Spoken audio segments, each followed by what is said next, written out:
sejam muito mais que bem-vindos a mais um bate-papo aqui no ILAB Segurança 2026, organizado pelo Concesp, na sua segunda edição. E a gente aproveita essa oportunidade para conversar com as principais autoridades, né, e especialistas e gestores que estão aqui visitando o evento. É o caso do nosso secretário Chico Lucas, em que pela segunda vez eu tenho a grande oportunidade de entrevistá-lo. Seja muito bem-vindo, secretário.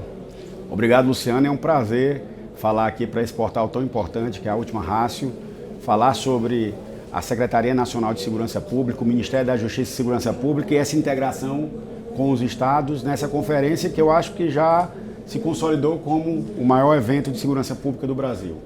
E, secretário, a gente sabe, e obviamente o senhor melhor do que ninguém, que foi integrante do Concesp, né? O ILAB, ele representa essa confluência. Eu sou um grande defensor do Concesp porque eu vejo como um grande guarda-chuva integrador dos demais conselhos, está muito mais aproximado dos governadores. E a gente sabe, seja na primeira edição do ILAB, seja nessa segunda edição, como os conselhos contribuíram para diversas discussões importantes, sobretudo em relação à PEC. Se a gente for observar entre os dois eventos, a gente teve a concretização desse debate, dessa integração que é muito importante, independente de questões político-partidárias, a gente vê no conselhos um objetivo comum, um vetor. E sabemos também, na gestão do senhor no Piauí, que é uma referência, é muito comum nas conversas, nos debates sobre segurança pública, citar os números do Piauí. E é por isso o governo federal, de maneira muito inteligente, dessa construção de integração com os estados, convidou o senhor e a gente se sente muito honrado de tê-lo como Senasp. Parabéns. Muito obrigado. E eu corroboro aqui a sua opinião, principalmente desde o primeiro ILAB, da gestão do então presidente, o querido amigo Sandro Avelar, que faz um grande trabalho aqui no Distrito Federal. Ele trouxe ao Concesp, sem demérito dos que o antecederam, uma grandeza institucional para participar do debate da segurança pública nacional.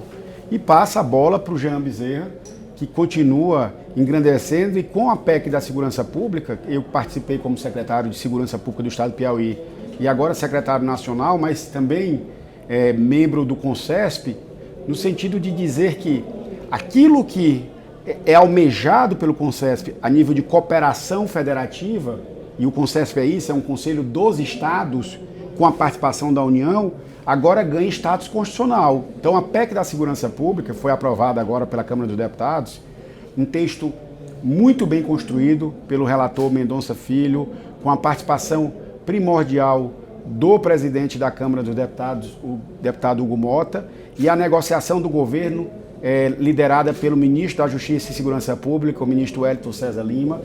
Esses três atores conseguiram apresentar um núcleo central, em que o Sistema Único de Segurança Pública está constitucionalizado no modelo em que todos os entes precisam cooperar, sem que haja hierarquia, mas haja compartilhamento, integração, financiamento.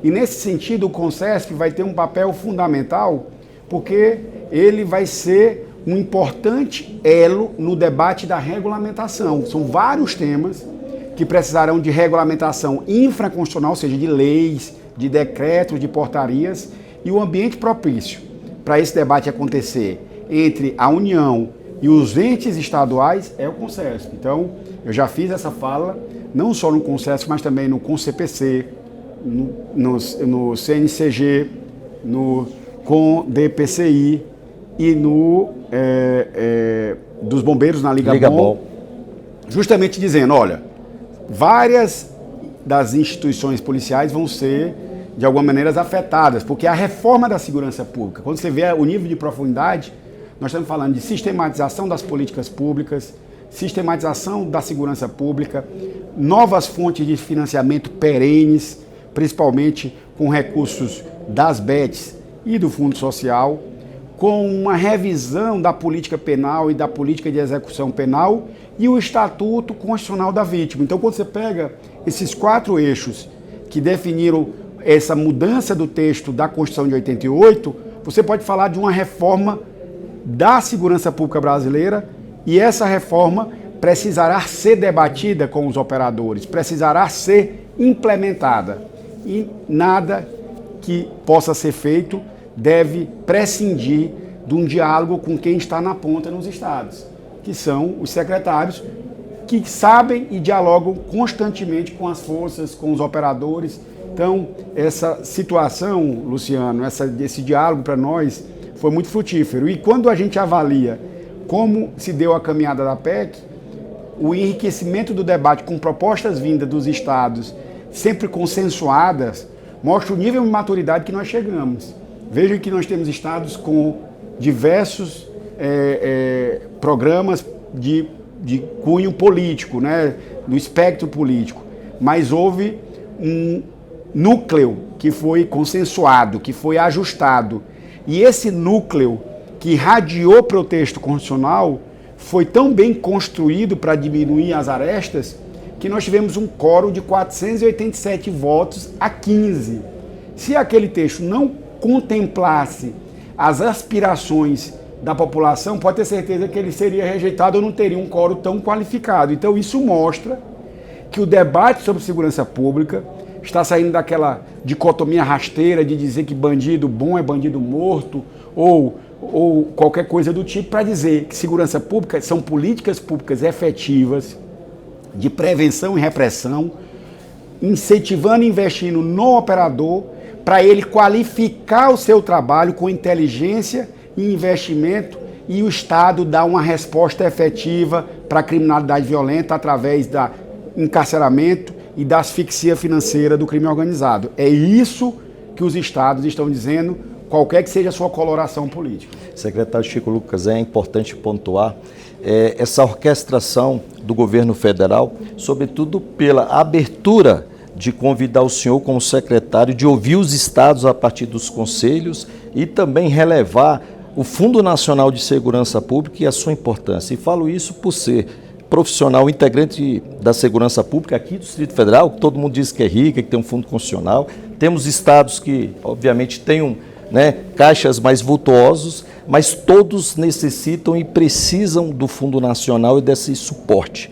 E a gente tem percebido em eventos como esse, em que o Fundo Nacional, o Ministério da Justiça, auxilia sobremaneira, capitaneando e, através do seu orçamento, a vinda de profissionais integrantes da segurança pública do Brasil inteiro para estar aqui reunido nesses dias proveitosos, conhecendo as tecnologias, tudo que é a inovação de serviços e tecnologias ofertados pela indústria e comércio da segurança pública, mas também debatendo, a gente tem vários palcos em que vários assuntos, e a temática desse ano muito relevante, que é o combate e o enfrentamento ao crime organizado. Então, nós temos ações concretas, não é só reflexões, como o senhor bem disse, muito do que foi discutido nas duas edições do ILAB se concretizou em legislações e também na PEC. Olha, como você bem disse, esse papel indutor do Fundo Nacional, ele é fundamental. Primeiro vamos falar, segurança pública é uma agenda prioritária no debate nacional. Então todas as pesquisas de opiniões colocam a segurança pública no primeiro ou no segundo ponto mais relevante, a depender da metodologia. Essa relevância precisava ser ancorada em aspectos institucionais e nós usamos como exemplo aquilo que foi definido no passado para a educação e para a saúde. Então, quando se discutiu a educação, por exemplo, nos anos 90, nós percebemos que a decisão do Brasil de universalizar o ensino fundamental passou pela constitucionalização do fundo, que é o Fundeb, né? Ele virou essa potência que financia os estados, que depois discute remuneração justa para os profissionais, depois veio o piso salarial do professor, porque primeiro teve financiamento, primeiro teve pensar a fonte de custeio. Do mesmo jeito a saúde. Então veja, são duas obrigações do Estado que têm mínimos constitucionais definidos para despesa. Então, quais são as três principais obrigações do Estado brasileiro? Saúde, segurança e educação. Segurança precisava estar no texto constitucional, precisava ter assento. Foi isso que nós, do governo federal, sob a liderança do presidente Lula, que colocou essa pauta como prioritária e agora conduzida pelo ministro da Justiça e Segurança Pública, o Ayrton César, fez esse debate. Então a PEC coloca a segurança pública como um dos roles dos serviços sociais essenciais, traz uma fonte de financiamento, além das bets, da loteria, o Fundo Social é um recurso novo que vai trazer mais investimento e aí a gente começa a compartilhar e dividir essa responsabilidade com os estados. Eu vim de um estado, de uma realidade, de um estado do Nordeste, que não difere muito dos demais, é muito caro segurança pública, principalmente a maior despesa de segurança pública é pessoal. Então os estados já suportam a folha de salários das polícias militares, das polícias civis, das polícias penais, o custeio da máquina, com viaturas.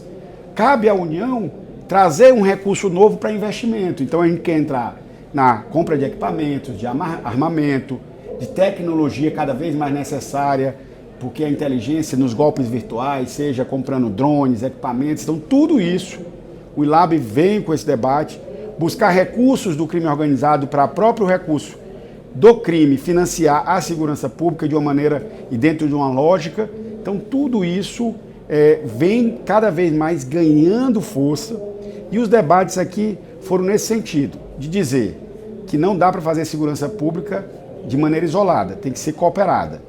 Os estados têm que se unir e a União tem que participar.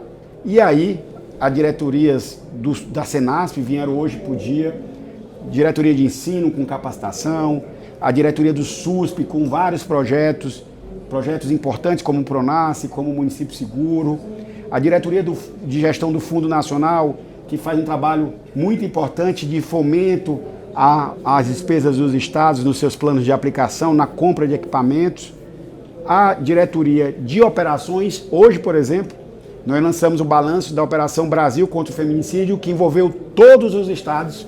Foram mais de 5 mil prisões em 15 dias, financiadas pela União, mas realizada pelas polícias civis, polícias militares e polícias penais dos estados e também pela Força Nacional, que atua com mobilizados das forças estaduais. Então veja, a Senasp ela tem um papel indispensável na articulação, na interlocução, já que ela não tem força, ela não tem um corpo permanente de policiais. Ela depende dos estados e pode ter certeza, vindo de um estado com aval do CONCESP, essa relação vai ser cada vez mais estreita e é isso o que almeja a União na sua relação com os estados. Secretário Chico Lucas, agradeço imensamente o senhor ter oportunizado esse tempo para esse bate-papo. Muito obrigado pela presença. Eu que agradeço o espaço, Luciano, agradeço a todos, quero aqui parabenizar mais uma vez toda a liderança do CONCESP na pessoa do presidente Jean,